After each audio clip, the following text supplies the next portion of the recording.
le Sud, bonjour à tous, on continue. C'est presque les vacances, hein, c'est presque la fête de la musique, hein, c'est demain d'ailleurs. J'espère que vous êtes bien réveillés, qu'on va bien démarrer cette journée. On continue à parler de la joute provençale avec le président du comité du Var Côte d'Azur, Éric Bergeron.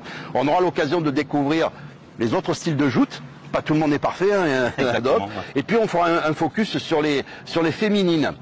Bien entendu, on est jeudi et c'est le moment de découvrir les bons plans d'Aurélie, ça sera sa chronique. On terminera avec Joseph Delacade et les Infox. Et tout de suite, on continue à découvrir un des tubes de l'été. Il nous vient de la région d'ailleurs, c'est Baila Bailame avec Marcos G et Mike Leon.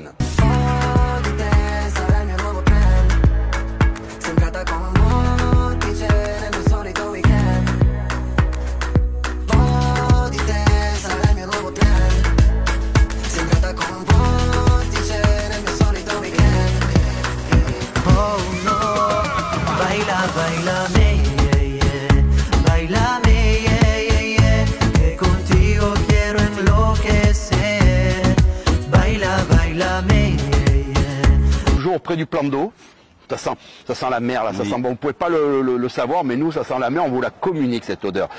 Tu nous as parlé en début d'émission des joutes qui sont en Alsace, à Lyon, etc. Qu'est-ce que c'est qui est la différence? Alors dans le Var, la Tintaine, je crois que c'est une des plus petites, hein. Oui, le plateau, hein, c'est-à-dire le plateau est le plus petit de toutes les méthodes. Il fait 60 par 70. Ouais. À savoir que lorsqu'on va dans le Languedoc, bon, il est beaucoup plus long. Il fait près de 1 mètre, 1 mètre 20 de long. Ça, tu parles du côté de Sète aussi là. Du côté de Sète Languedoc, c'est tout ce qu'on appelle la Sétoise. Ouais. En fait, hein. Mais il n'y a pas que Sète, il y a Palavas, il y a le Haut-du-Roi, il y a Agde. Donc là, la Tintaine est plus longue. La Tintaine est beaucoup plus longue. Voilà, d'ailleurs, l'échelle, ils appellent ça la bigue. Voilà, nous, on appelle ça la Tintaine, et puis voilà. Hein. D'accord. Ensuite, lorsqu'on remonte le long de la vallée du Rhône, la méthode lyonnaise et givordine, où les jouteurs sont en grand écart. Carrément. Ouais, ils sont beaucoup plus bas sur l'eau, ils sont à 50 cm de l'eau, mais ils sont en grand écart. Et ce qui différencie la lyonnaise et la givordine, en fait, c'est juste le côté de croisement des bateaux. Okay. Voilà. Ils ont adapté ça au gaucher ou je ne sais quoi, mais ils ont réussi à faire deux méthodes bien distinctes. Ensuite, il y a l'alsacienne, où bon, on est un peu plus haut avec un plateau un peu plus important, ouais. Où on s'en voit pas tellement, on se penche un peu en avant avec une lance qu'on tient à deux mains. Et la parisienne, en fait, dans la ligne nord de Loire, en fait, on a la lance dans la main et on a le bras en l'air, comme ça, on a interdiction de bouger le bras lorsqu'on s'envoie l'un sur l'autre. Ah, carrément. Et eux, ils n'ont pas de témoins. Ils n'ont pas de témoins. Voilà. Voilà, vous en savez un petit peu plus sur les joutes qui se pratiquent en dehors de notre département, de notre région. Ce week-end, ça se prépare le jeudi, hein. Il suffit simplement d'écouter une petite sélection d'Aurélie avec les bons plans d'Aurélie. Bonjour à tous, heureuse de vous retrouver pour les bons plans d'Aurélie. Alors on fait quoi ce week-end?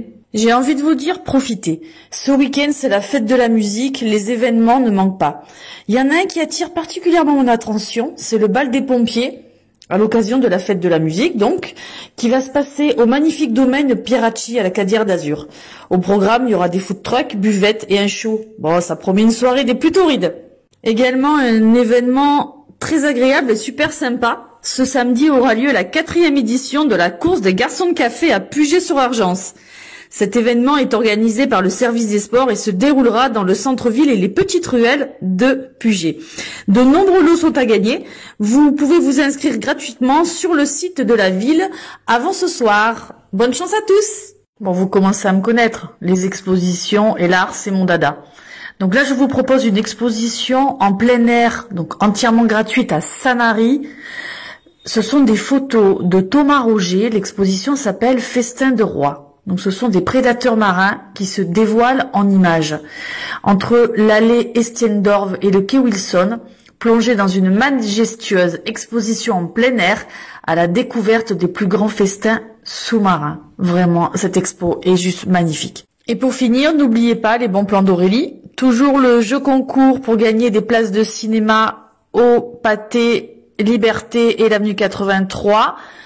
Likez, partagez et identifiez un ami et je vous offrirai des places. À très bientôt, je vous souhaite un très bon week-end. Ciao, ciao. Je vous le dis chaque semaine, si vous voulez voir le programme complet de votre commune, les sites internet et les pages Facebook sont très très bien renseignés. Eric, alors les filles font partie aussi des jouteurs, on appelle ça des jouteuses. Hein. Il y en a de plus en plus. Oui, tout à fait. Tout à fait, puisque de toute façon, nous depuis très longtemps on joue, on a intégré les filles, Ouais. Les catégories féminines depuis 1999. En même temps que la catégorie des benjamins. Ouais. C'est ce qui nous a permis de faire évoluer un petit peu le sport et surtout de rentrer un peu dans les.